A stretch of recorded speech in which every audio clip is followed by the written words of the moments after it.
मैं के आर सिहाग राजकीय महाविद्यालय भादरा सभी दोस्तों मित्रों को प्रणाम। एनसीईआरटी सार संग्रह की जो सीरीज़ अपनी चल रही है उसे मैं क्लास 7 का लेसन 10 लैंगिक समझ और संवेदनशीलता इस विषय पे अपने अलग अलग पार्टों में बांट के इसको पूरा करने का प्रयास किया है। पहले अपने देखेंगे कि प्राचीन काल में, फिर मध्यकाल में, आधुनिक काल में नारियों की स्थिति कैसी रही, किस प्रकार से लैंगिक संवेदनशीलता लैंगिक असंवेदनशीलता में, लैंगिक असमानता में बदली, किस प्रकार से भारतीय नारी का इतिहास रहा, किस प्रकार से भारतीय समाज में नारी का उत्थान और पतन हुआ। इसी क्रम में हम देखेंगे सरकार इनके लिए क्या योजनाएं, क्या अधिनियम, क्या उपाय अपना रही हैं। और इसी से संबंधित हमारा जो एमसीक्यू रहेगा, आपकी जो कंपटीशन एग्ज़ाम्स की जो तैयारी कर रहे हैं, रीट और पीएसआई जो भी आप तैयारी कर रहे हैं, उनमें कहाँ कहाँ से प्रश्न बन सकते हैं। तो अपने शुरुआत करते हैं लैंगिक समझ और संवेदनशीलता। जैसा कि हम सबको पता है, माता हमारा प्रथम गुरु माना गया है। क्यों? क्योंकि वो ही सबसे पहले हम के अंदर त्याग की, प्रेम की, सहिष्णुता, इन गुणों का समावेश करती है। वो सबसे पहले हमें जगत से परिचय करवाती है। वो हमें बताती है कि हमें किस प्रकार के व्यक्तित्व का विकास करना है। अगर अपने इतिहास की बात करें तो प्राचीन काल में अपनी जो नारियों की स्थिति थी वो बहुत सम्मानजनक थी। महिला और पुरुष को एक ही रथ के दो पहिए माने गए थे। इन दोनों को समान स्थिति प्राप्त थी। इस चीज का जो प्रमाण है वो हमारे वेद हैं। वेद की जो ऋचाएं हैं उनमें हम देखते हैं कि उनमें गार्गी, मैत्रेय, लोपामुद्रा, ये वैदिक काल की जो नारियां हैं उनको समान महत्व का प्रमाण यहाँ दिया गया है। उसके बाद 12वीं शताब्दी का एक ग्रंथ है अपना राज तरंगिणी, जिसमें कश्मीर के राजाओं का इतिहास है। तरंगिणी का मतलब होता है राजाओं की नदी या रिवर ऑफ किंग्स। उसमें सुगंध 3 महिलाओं के नाम आते हैं। आपको यहाँ से प्रश्न बनने की पूरी संभावना है। सुगंधा, दीदा और कोटा। इसका मतलब कहीं ना कहीं कश्मीर के इतिहास में भी 12वीं शताब्दी में भी नारी का सम्मान पूर्वक यानी सामाजिक सहभागिता रही है।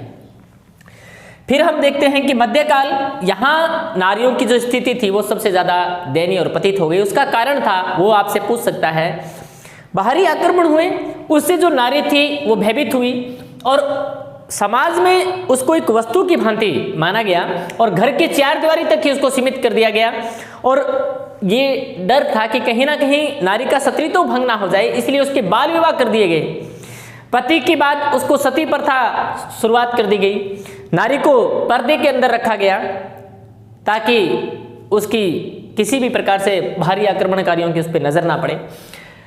महिलाओं की जो निर्भरता थी वो पुरुषों पर बढ़ गई और यहीं से शुरुआत होती है नारी के पतन की। इसके साथ हम देखते हैं कि आधुनिक काल में जो नारियों की स्थिति थी उसको सुधारने के लिए राजा राम मोहन राय, जिन्होंने सती प्रथा पर रोक लगाने के लिए लॉर्ड विलियम बेंटिक के साथ मिलकर के कानून बनाया 1829 के अंदर। शिक्षा के लिए दयानंद सरस्वती, ज्योतिराव फुले और सावित्री फुले इनकी जो पत्नी थी, उन्होंने महिला शिक्षा के लिए प्रयास किए। विधवाओं की जो स्थिति बहुत गंभीर थी उनके लिए ईश्वर चंद्र विद्यासागर, यहाँ से प्रश्न बहुत बार पूछता है, विधवा और विद्यासागर, इन्होंने प्रयास किए।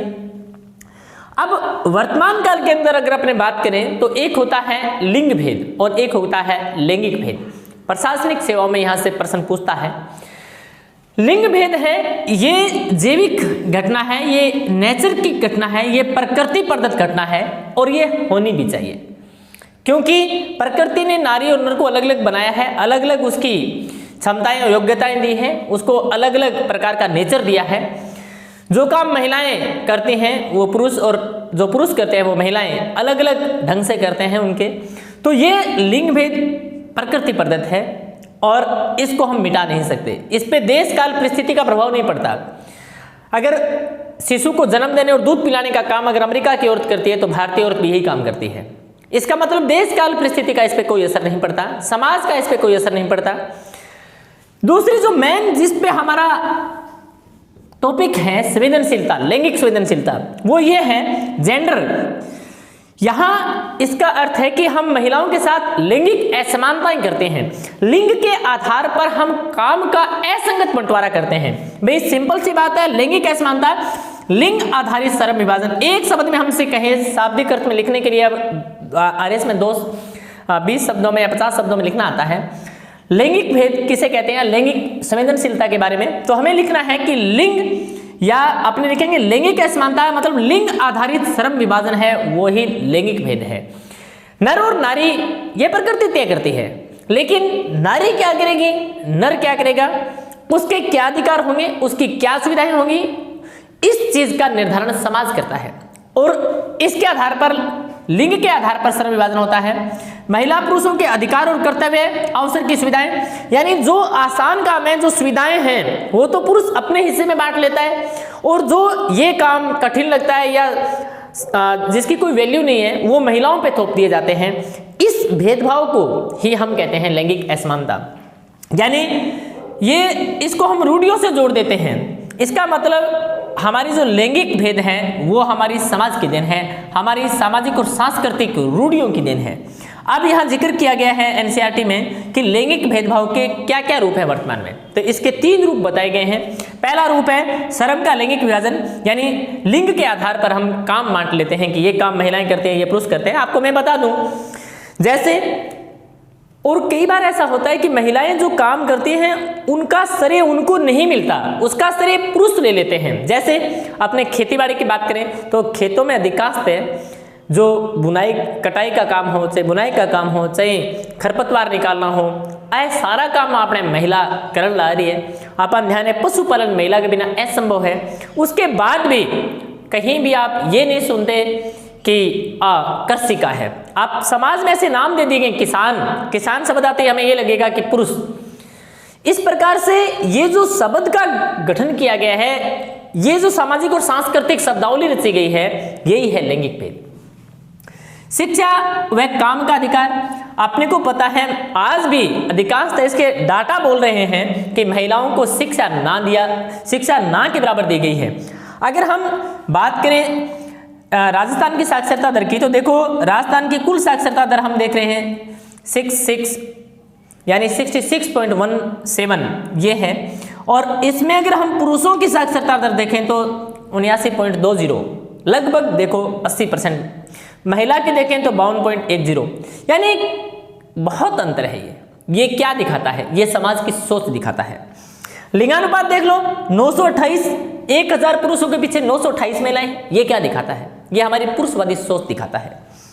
तीसरा हम बात करें सामुदायिक सहभागिता, आज महिलाओं की राजनीति में भूमिका नगण्य है। इस पे हम डिटेल से नहीं जाएंगे, फिर भी क्योंकि थोड़ा वीडियो लंबा हो जाएगा। फिर नारी उत्थान के लिए सरकार ने क्या प्रयास किए, इसको हम 2 भागों में बांट सकते हैं। एक तो वो प्रयास जो महिलाओं को सुरक्षा और संरक्षण प्रदान करते हैं, और एक वे योजनाएं जो नारी उत्थान के लिए चलाई गई हैं। तो हम बात करें सुरक्षा के लिए, जैसे दहेज प्रथा थी, बाल विवाह था, सती प्रथा थी, इन पे रोक लगाने के लिए हमने खूब अधिनियम बनाए। दूसरा, जैसे पंचायती राज या नगरीय चुनाव थे, या याद रखना है एनसीईआरटी में आरक्षण कितना % दे रखा है, 33% दे रखा है, 50% मत करके आ जाना, यही ऑप्शन सही माना जाएगा। राष्ट्रीय महिला आयोग की स्थापना की गई, कब की गई, 1992। राज्य महिला आयोग की स्थापना की गई 99 के अंदर। तो इस प्रकार से सरकार प्रयास कर रही है, और सरकारी सेवाओं में महिलाओं को आरक्षण के लिए संवैधानिक प्रयास किए गए हैं। जैसे आप पढ़ते हैं आर्टिकल 15(3) में समान कार्य के लिए समान वेतन, नीति निर्देशक तत्वों में इसका जिक्र किया गया आर्टिकल 39(1)(d) में।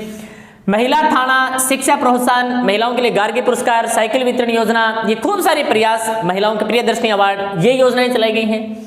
आदिवासी क्षेत्रों में आवासीय विद्यालय महिलाओं के लिए, कस्तूरबा, ये पूछ सकता है, कस्तूरबा गांधी बालिका विद्यालय शुरू किए गए हैं। यही मुख्यमंत्री हमारी बेटी योजना शिक्षा के लिए शुरू की गई है। भामाशाह योजना है, उसमें परिवार की मुखिया महिला को बनाई गई है। ये सारी योजनाएं महिला को कहीं ना कहीं उसके नारी उत्थान का कार्य करने के लिए सरकार प्रयास कर रही है। लिंगानुपात के लिए बहुत बेहतरीन योजना बेटी बचाओ बेटी पढ़ाओ, शिशु और मातृ सुरक्षा के लिए जननी सुरक्षा योजना, और उच्च शिक्षा के लिए सुकन्या समृद्धि योजना। ये आपसे एक एक योजना मिलाने आ सकती है, कौन सी योजना किस क्षेत्र के अंदर काम कर रही है। अगर महिलाओं को कोई संकट है तो निःशुल्क टेलीफोन नंबर, एक तो बाल कल्याण हेल्पलाइन जो हमने बाल अधिकार में पढ़ दिए 1098, इसके अलावा महिला हेल्पलाइन 1090, 1095, 112 ये शुरू किए गए हैं। और यहाँ एनसीईआरटी में आपसे प्रश्न पूछा गया है कि शिक्षक की सहायता से बताएं कि राष्ट्रपति कौन थी, प्रधानमंत्री कौन थी, राज्यपाल कौन थी महिला के लिए, तो मैंने यहाँ डाल दिए हैं। जैसे राष्ट्रपति प्रतिभा पाटिल, प्रधानमंत्री श्रीमती इंदिरा गांधी, राज्यपाल भारत की प्रथम सरोजिनी नायडू, मुख्यमंत्री सुचेता कृपलानी, और सुप्रीम कोर्ट की न्यायाधीश फातिमा बीबी, हाई कोर्ट की मुख्य न्यायाधीश लीला सेठ। ये सुप्रीम कोर्ट की केवल न्यायाधीश है, मुख्य न्यायाधीश तो आज तक कोई महिला बनी नहीं है। और प्रथम जो अपने बात करते हैं सल्तनत की शासिका कौन थी, तो यहाँ हम पता है आपको रजिया सुल्तान। और कांग्रेस की प्रथम अध्यक्षा कौन थी, प्रथम अध्यक्षा एनी बेसेंट थी, और भारतीय पूछे तो आ जाएगा सरोजिनी नायडू।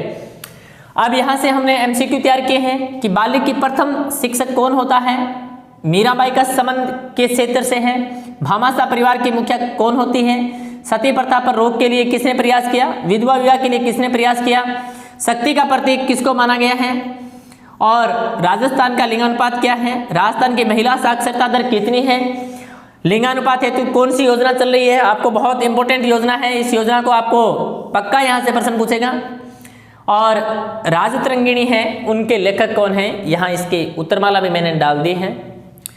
उम्मीद करते हैं कि ये जो हमारी प्रयास हैं, ये सीरीज़ है वो आपके लिए खूब फायदेमंद है। आप इनको अपने खुद के हाथों से नोट्स बनाएं और तैयारी करें। मिलते हैं नेक्स्ट वीडियो।